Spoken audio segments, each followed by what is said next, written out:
Welcome to the Hot Rod Hangout Podcast. I'm Matt, and tonight we got a special guest, a long-awaited episode. I've been trying to get one of these guys on forever.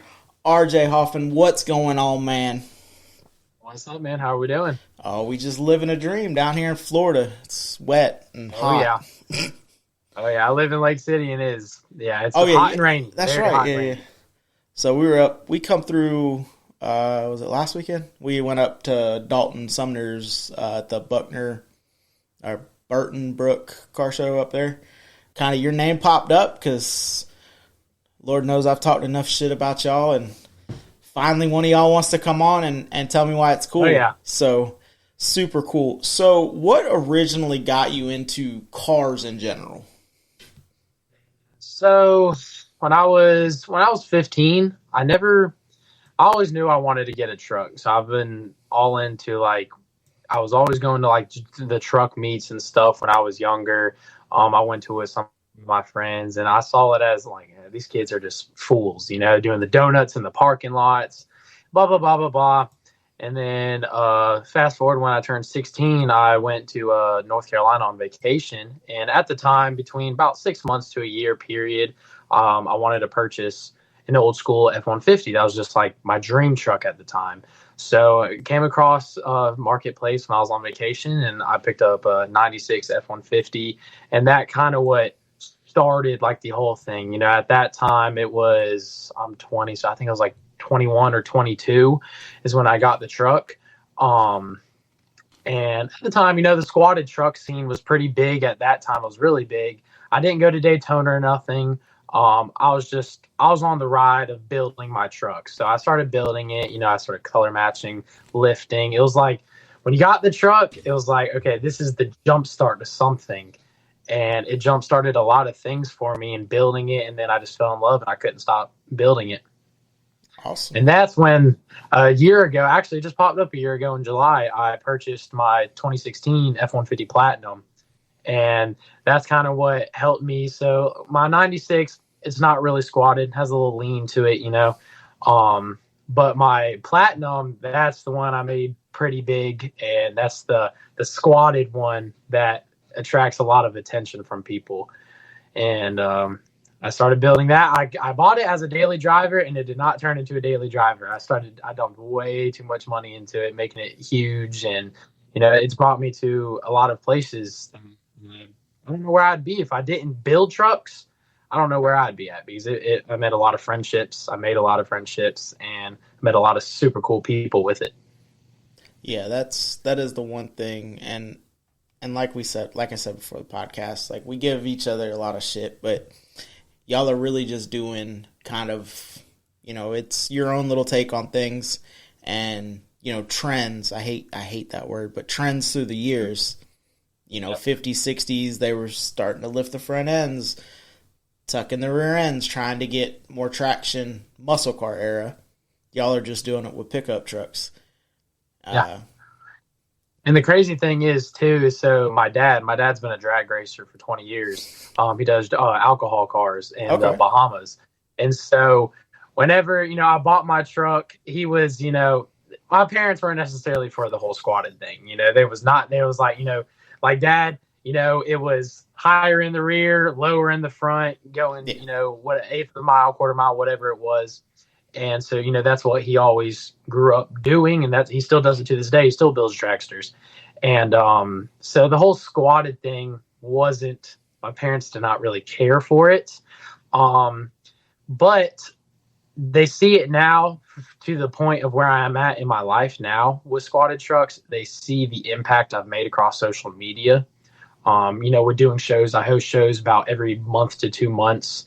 And they see what I bring in to the community. And with me and my two other partners that we host shows together, they see what we bring in. We see the love that we bring in. I try and separate myself from other show hosts because I want people to come to our shows, know they're safe, know we got awesome trophies, know we have just a cool venue that the cops aren't going to mess with them while they're there. It's a paid for venue that a lot of people don't host, because now, it started off with a lot of times with the squatted trucks, it was all just truck meets and parking lots. Been to plenty of them. It always goes out of hand. Yes. And so that's when I did my first show in November, actually, in Lake City of 2024. And it kickstarted something for me. And so I started doing them. I had a buddy with me that we partnered. And then on my third show, we added in a third partner. And we started doing it. We actually just had our Alabama show. What's today? It was this past Saturday on the 19th. We had our Alabama show. So we've done Alabama, North Carolina. We've done South Georgia. We're doing, I know them two boys, they're doing a show in Statesboro, Georgia, and I'm about to host a show in Orlando, Florida. Okay. So we all kind of joined together to do shows, and now we kind of not like beef or nothing, but we're separating things and to grow as a company, as a business per se, because us three we do our truck club, Outlaw Culture. And so we all join in together, and our goal is, to have one day a huge place like Talladega Speedway or something to host just one huge show. Yeah. And at least with our shows, we don't limit just to squatted trucks or nothing. We do lifted trucks, lower trucks, all of it. We let anybody come in as long as you don't act a fool. We don't care if you stay. We just want you to have fun and enjoy our shows, and that's what we bring. We want to bring the love to the squatted truck scene. Very cool. Yeah, and like I said, we do, me and my wife, the co-host, we do our own show, January 3rd, shameless plug, January 3rd, the Hangout at Don Garlett's. And that's kind of what, when we started the show, when we were set out to do it, that's kind of what we were looking for is we were trying to mimic the old school, pulling up at your buddy's house, hanging out, sharing stories. You don't run into these people, and y'all show scene seems to be more sporadic. Like, y'all are spread out across the country, so not everyone's going to be at every show. So it's kind of a show to look forward to. You're going to catch up with friends. You're going to catch up with buddies. Have a good time. It's not necessarily like you do a lot of awards. I heard that your awards are amazing. Shout out to Psychofab. But, our show is less about the trophy and more the experience, the hanging out, meeting up with people, the destination. What made, and this may be a division of the car stuff, what made y'all go more lean towards the award side and less of just the gathering? Was that to eliminate the tomfoolery, or was it? Oh, the reason we do a lot of trophies, we typically do anywhere from 50 to 70 different trophies. Top 30 is usually what we run, top 30, top 25. But the reason we do a good bit of trophies is, a lot of kids, a lot of these shows, we usually bring in anywhere from 150 to 300 trucks. So not everyone wins a trophy. Not all of them are, trophy worthy. And there's a lot that are trophy worthy that doesn't win an award. So we don't want to give away technically participation awards. We want to give away awards to trucks that actually, deserve it, that we see, okay, they put in the work ethic. That truck is not just a lift and wheels. That's paint, that's motor, that's everything chassis wise. And so we try and bring in as much trophies, but we keep it down to a scale because we don't want to make it a participation award technically.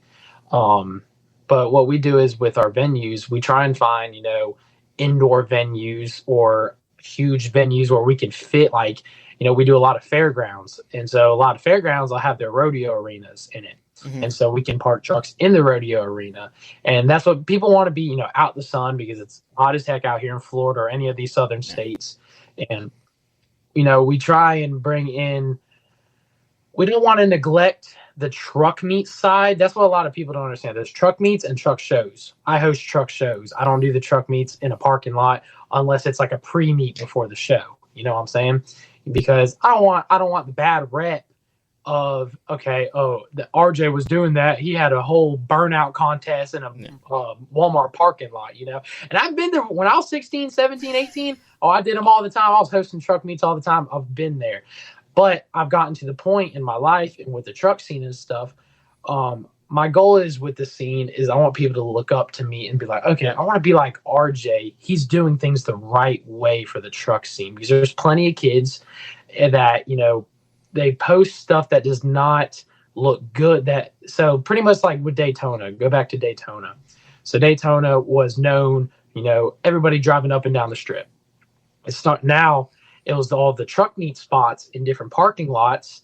And so Volusia County hated it. So they stopped it. And it's those kids that do the donuts and the burnouts that tear up the property give us, like me, that doesn't do that type of stuff, a bad look. So that's why we do the shows where there's cops, there's security, you pay to get in. And so it's a legitimate show. And of course, one day I hope one of our shows turns into something like Blake Fitzgerald or some big name like that, so we can bring people together even bigger, host a bigger, better show. And that I told myself from the first November show, I want each show to get better and better, not even so much award-wise, just with the way it's ran, just the people that are there. I want everybody just to come, have a safe, good time. I want because I know there's plenty of 14, 15-year-olds that look up to us that are hosting these shows, and sometimes their parents are scared to let them come because of what they've seen over social media.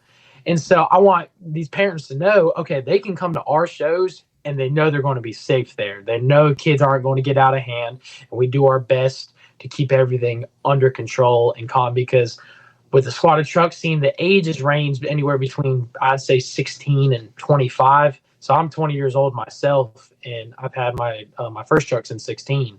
So I've been doing it for a few years now, just building trucks and going to the meets and shows and stuff. And I remember, going to one of my first shows, and it kind of it hooked me, because it's a great feeling when you work your butt off for something and then you get awarded for something. It makes you even want to try harder. And that's what I tell kids too. Also, the people that doesn't win trophies, they might not win a trophy now, but I want kids to know, okay, I'm not giving you a trophy because your truck is awful or something.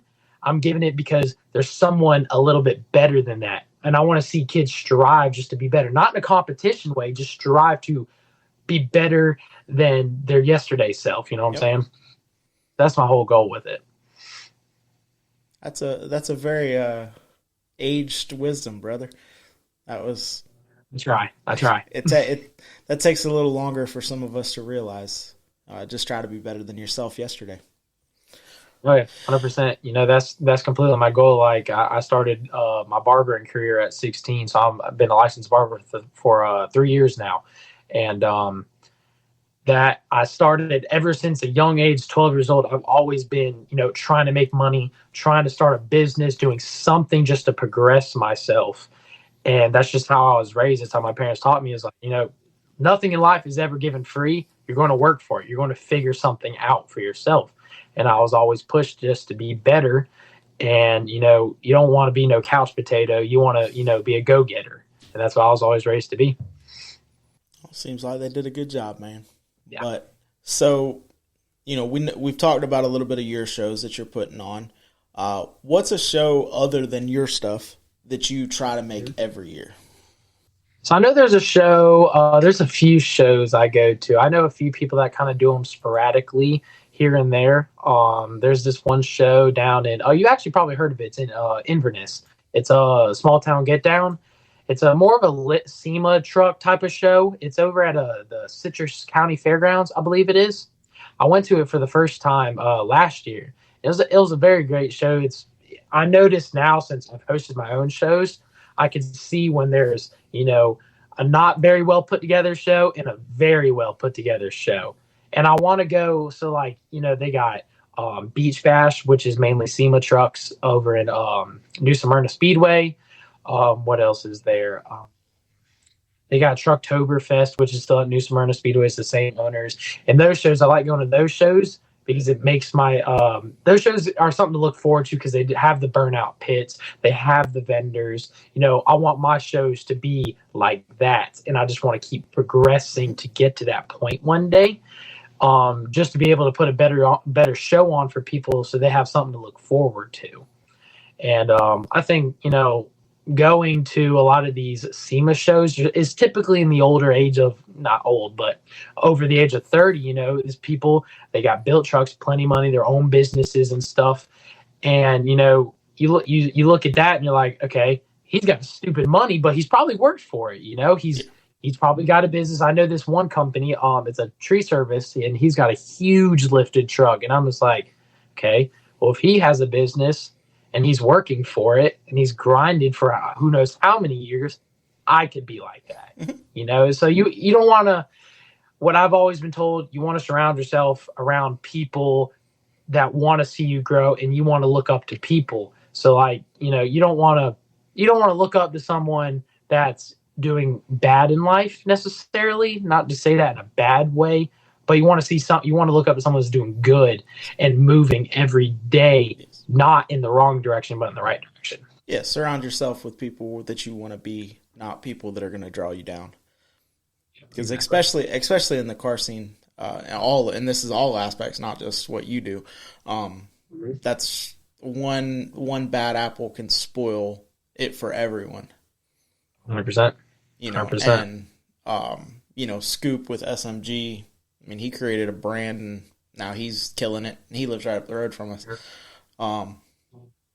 If he happens to listen to this, you should come on an episode, Scoop. I ran into him by accident. I work for the local government, and I ran into him, and I was like, I know him from somewhere. And he's like, oh, yeah. And I seen the big garage, and I seen the truck, and I'm like, man, I know that truck from somewhere. And as I was leaving, his wife was pulling in, and I seen the license plate, and I was like, doe. That was, man. Yup, I know that feeling. And because you run into people, I mean, even it's weird, and if you haven't got it, you will get it. And this is coming from, we had a podcast in Texas that kind of helped us kind of get our names out there. And we were talking one night, and he was like, yeah, man, the first time you're not at like a local show and someone calls you by your name and you're like, I was like, that's never going to happen. It happened in South Georgia last weekend. We're walking and everybody's like, oh man, nice to meet you. Nice. Oh, and I'm like, oh, nice to meet you. And they'd walk away, and I'm like looking at Dalton or Psycho and being like, hey, who? And he's like, oh. I'm like, they just, and a lot of times, and I guess this is like the stay humble kind of thing. A lot of times you're like, who's going to show up? Who wants to listen to me talk? Why do you want to hear me talk? And you kind of got to get over that. And it's taken a while, but yeah. So, you mentioned a couple shows that you like what they do. What is, for you, what is the end all be all? Like, what are you trying to incorporate in the dream? I think at the end of the day, it's more for the shows I do is more for the scene itself. I don't do it for necessarily the benefit of myself. I want to do it for the people, and I want people to come and have a great time. That's always going to be the end goal after every show. And I think honestly the end goal is where, I think the favorite thing that I love doing with shows is, I know I'm not, famous or nothing like that. I have a very decent following over social media, and I've had kids come up to me, ask to take pictures, ask to sign their things, and I think to myself, I'm just like, I'm just a normal person. Like, yeah. I'm not. I don't have 100,000 followers on social media. I only have 20K on TikTok. I just post a lot because I want people to see, what I have to bring to the table, and I want people to see me like, okay, RJ's a humble kid. He has a lot going for him. He's cool. He's chill. He's relaxed. And, I want people to see that in my shows, Mm-hmm. Like I said, I want people to come and have a great time, a safe time. And I think at the end of the day, right now there's so many kids right now around my age that are hosting truck shows. Like, there's one every single weekend right now, and it's gotten crazy out of hand. And, I look at it as, I don't want people to do it for the wrong reasons. I want people to do it necessarily for the scene, and that goes for, truck scene, car scene, lowered scene, lifted scene, like whatever scene. And it shouldn't necessarily be a competition. It should be a time to come together, hang out, have a good time, either have the burnout competition, audio competition, exhaust competition, and just come and have a safe time at a safe place. And I think every show I do, like I said, I told myself I want every show to be better than the last, because who wants to come to the same show as the first show? The first show was great that I did. I still hear to this day, RJ, that was probably one of the greatest shows. And I'm just like, well, of course, that wasn't just me, there was plenty of people helping me work it. But at the end of the day, I want it still to be better and better and better, so people have something to look forward to, not just the same general show. Well, and it's a learning experience, because I've said it about our show. I thought, oh, you call somebody up, say, hey, I want to do a car show. And they're like, cool, we want you to have a car show. And you put it on and everybody comes and they pay their money and it's a great time and you clean up and you go home. It was way more involved in that. And so I can completely understand that whole, in our first show, during the day, it was horrible. But it was like 6 o'clock in the morning, we're getting ready to go there, and I just told my wife, I'm like, hey, if it ain't happening, it ain't happening. Like, we're just going to go have a good time. And it turned out to be great. And the same thing, people, oh man, this is amazing, and can't believe this is your first one, and and all the good praise and stuff like that. But we didn't even know if we were going to do another one. And by like 2 o'clock, I'm looking at my wife like, you ready to do this again? Because we're going to do one next year. And, because you don't know, especially when you're putting yourself out, we don't really have, I hate to say this, but there's so many cool older cars that's more kind of what we cater to that are just tucked away. They don't drive them. Oh, 100%. And it's like, 100%. I live in Bushnell, so I'm right next to the Villages. All them people got way cool cars. But to get them to come out is like pulling teeth. And so it was like, I know I'm going to have 3 cars. I know my car is going to be there, my wife's car is going to be there, and my mom and dad, I know they were going to show up. Everybody else, it was kind of like, hey, if they show up, they show up. If they don't, whatever. I really needed them to show up because insurance and all the money that you put out and hope. Not cheap. And hope. Not cheap at all. But at the end of the day, like you said, I'm not trying to make money. We gave away every bit of profit. We actually lost a couple of dollars, but we got to benefit a nice charity, and we got to pay, basically break even. I was satisfied with that. This year, we're doing it again. Different charity, breast cancer. Everybody likes boobies, so hoping that, we can raise some money for them, and it's all good. You said that, the squatted trucks, your mom and dad didn't kind of understand it, and that's a common thing. And I got you on a podcast, so I'd be really mean not to ask the question that all of the internet wants to know. Why the hell do y'all rake them so high, though? That's a touchy one. So what's funny about it is, so my truck, I'll get into lift details, put it this way. So I bought a 7-inch lift, and it's stretched to 9 inches. I have a 6-inch loader show with a 3-inch top level, so it sits at 9 in the front and has -2 in the rear. I see perfectly fine out of it. I daily drive it every day. I see perfectly fine. And I think the biggest thing was with my mom and dad was my mom, she didn't necessarily care so much. It was more of the, the safety side of it. She was like, I don't want you to put yourself in harm, like if you can't see out the truck, blah, blah, blah, blah, blah. Dad, he didn't necessarily like the squat at all. And so I don't think he necessarily still likes it, but he likes it now because he knows that's something his son loves to do.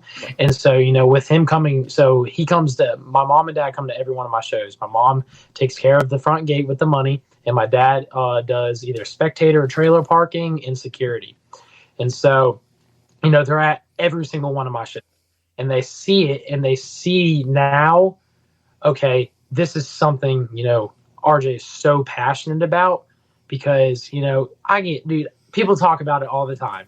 Hate the squatted trucks. I get looks every day I drive through town. Somebody looks at me wrong. They're like, what the heck? Why? Why would you do that?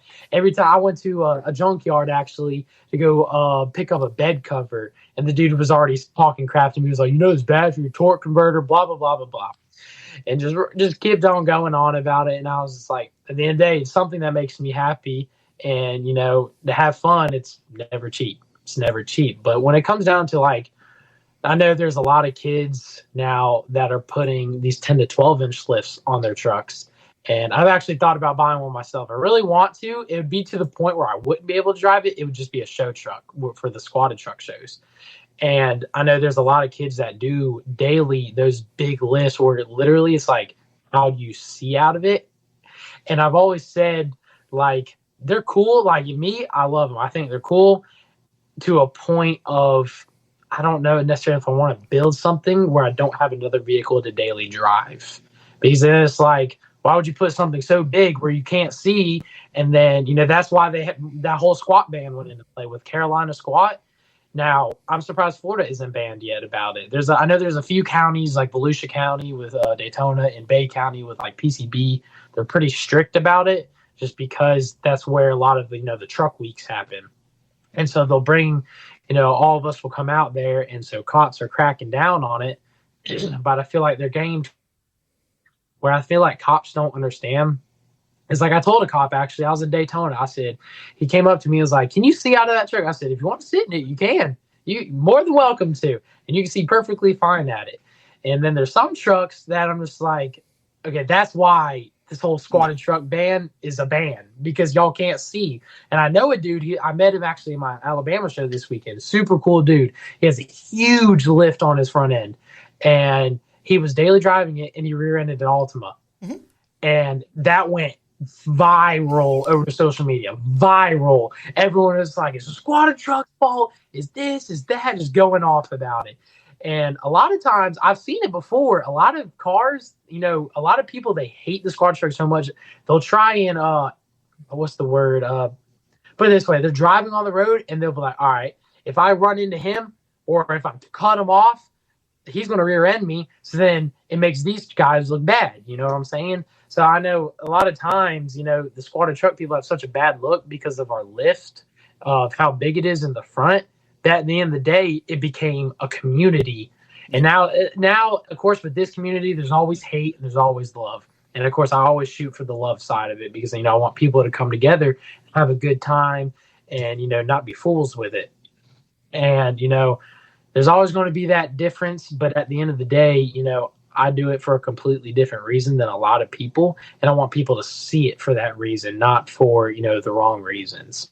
So, and I know at the end of the day, like a lot of parents, they don't agree with it. But, like I said, with my parents, they see it's something I'm passionate about. And, a lot of parents go with that. And I pray a lot of parents see it. But I know a lot of kids are also very stupid and dangerous about how they put their lifts on. And I'm glad you specified with, you made the distinction between, okay, if I put a bigger lift, it's no longer a driver, and that's, I can equate that back to hot rods because the Model A was getting chopped 6.5 inches with a tunnel ram. There wasn't going to be a whole lot of visibility out the windshield. The windshield was only going to be a dollar bill length tall. Uh-huh. And then there was going to be a giant tunnel ram, and the transmission is in the car with me. So it was, it wasn't really the daily quality. So I can understand that. So I can contribute. And I'm also not speaking from a place of hate because I do have a lifted ram. I just have to pick a He's little lifted bit. all four corners. I can afford a lift for the back end. Here we go with this. I get it, man. Those lifts are expensive. Yeah, I tell you what, I bought the lift for $2,000, and I have, with all the extra stuff with the powder coat, my lift's chrome dipped, and I have over $7,000 in a $2,000 lift. All right. So like, it's not cheap if you want to do it the right way, in the show, the clean show way. You know, I wanted my truck to be a show truck. You know, I didn't want to just, throw a lift under it. And it's like, okay, it's a lifted truck. Yeah, it's cool. I wanted it necessarily not to be a bad eyesore, but I wanted people to see it like, oh, that's RJ's truck. You know what I'm saying? You know, it's clean. You know, I want people to see like, okay, I want my truck to be like that or something, you know, even if it's lifted all four corners. I even thought about putting the rear lift in it just to see how it looked. But, I didn't get to that point yet. I'm on 37s. I have normal size wheels. I can't afford billets. And I trake my truck off road, but, just a little. Yeah, mine. Yeah. No, you know I what? live down a dirt road. That's the only dirt it ever touches. And you know what? But again, it's all the same stuff, because I'm also not taking my Cadillac down a dirt road either. Nope. And when I drive down the road with it, front end's a little higher. So especially in a parking lot, so you can turn. But that's the one thing. And your truck, I just looked at it again just to make sure that I had it in my head right. Your truck doesn't look the obnoxious. Mm-hmm. Some of those trucks, and it's like, you feel bad. And, and then know it's a little bit of rag, and we have to rag each other because it's cars. Psycho gives me shit for buying a Cadillac because it's not a Lincoln. Well, nobody wrote a song about how a Lincoln rides. There's plenty of songs about Cadillacs. But that's funny. And it's everybody. That's the one great thing that I love about the car community in general, including trucks. You can get in wherever there's an aspect of everything. And I go back, and I've told the story on the podcast before, but it kind of hits here too. We used to do a cruise in, and this kid pulled up in a Honda Accord, I think. Might have been a Civic, whatever. Tuner car. And he parks like way off on the side. And I went down there, and I was like, hey man, come park with us. And he's like, I don't want to park with y'all. And I'm like, what do you mean? He's like, oh, it's new. And I'm like, I don't care, bring it down here. And he's like, oh yeah, but y'all are all old cars.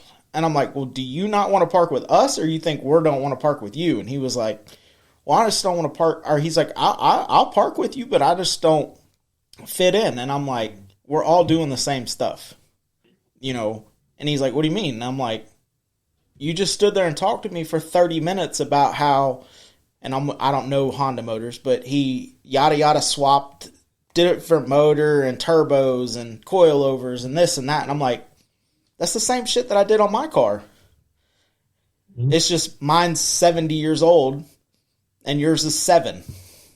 We're all doing the same stuff. We're all, hot rodders, mini truckers. The squatted trucks kind of can go back to the gasser scene. And also, speaking to the older generation, older than me, so now you kind of made me feel old, but, when they were kids and they were cutting the mufflers off and lifting the rear end, or lifting the front of the car, or lifting the rear end of the car to stuff tires out the side of it. Mm-hmm. Because that's another thing that the squatted truck or big wheel trucks get hate for, even if they're lifted on all four corners, is why do your tires stick out wider than the road? Which is still only figured that out. And my tires stick out, but it's because they're 14 inches wide. Yeah, mine are 16 inches wide with an inch and a half adapters. So mine, I literally have about this much on each side of the tire before it hits the lines. Like it's very wide. Yes, very wide.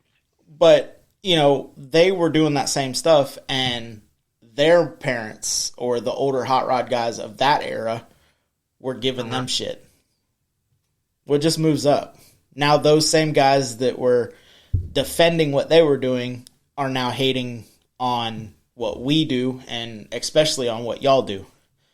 But why mud tires on 24s or 26s or 28s or 30s? Yeah, I know, like, To be honest, I think they look better than a street tire, in my opinion. If I put a street tire on a 26, I'm going to crack it going down my driveway, 100%.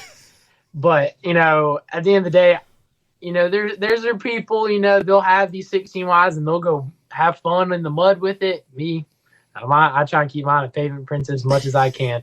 What's funny is, I say this without trying to flex or nothing like that. I have 3 sets of wheels for both my trucks. Well, 3 and 3, but 3 all together. I have my 16 wides, my 26-inch replicas, and my 20s and 35 mud graps. So I have a set. So if I want to go have fun in the mud or something, I'll put my graps on it. And I use those to daily so I don't run down the tread on my 16 wides because those were too much money. I spent way too much money on them. Yeah. But, I have something to go back and forth with it. So, at the end of the day, it's a lot of unnecessary money. And I know I'm probably going to look back at it in the next few years and be like, I was a fool. But at the end of the day, I look at it as, okay, when you pass away, your money ain't coming with you. And and as crazy as this sounds, the money I've spent, I've made a lot of memories. And I met a lot of great people because of the money I've put into my trucks. If I never put money into my trucks, where I'd be? I'd probably just be a barber that's known in my little town. That's it. But I've gotten to the point where I'm across, this whole side of the nation where a lot of people know me just off of, TikTok with my trucks and making videos and stuff. And, people see it as, I get comments all the time like, oh, if that truck was level, it looks so much better. I don't know. Oh, I guess you're too broke to afford your rear lift. You know what I'm saying? I get those comments all the time. But at the end of the day, those comments bring in more people and it gets more views so people can see and like, okay, because I want people to look up to me, as a person that they want to be like. I don't want people to think I'm their idol or nothing like that.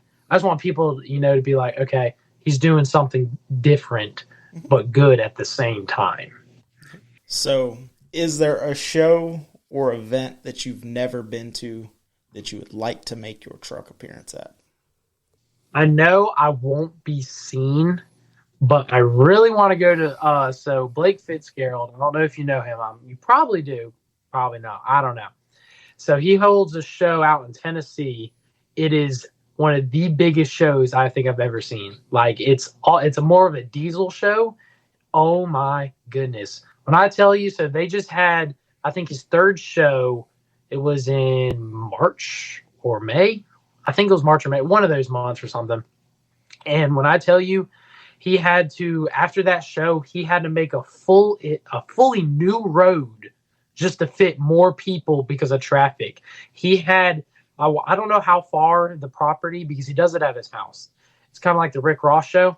Okay. And I don't know how far his property is off the interstate, but one of my buddies posted a video on Snapchat of him waiting in line on the bridge with a line coming down the interstate on the off-ramp over the bridge, and who knows how many miles down the road of just vehicles trying to get in.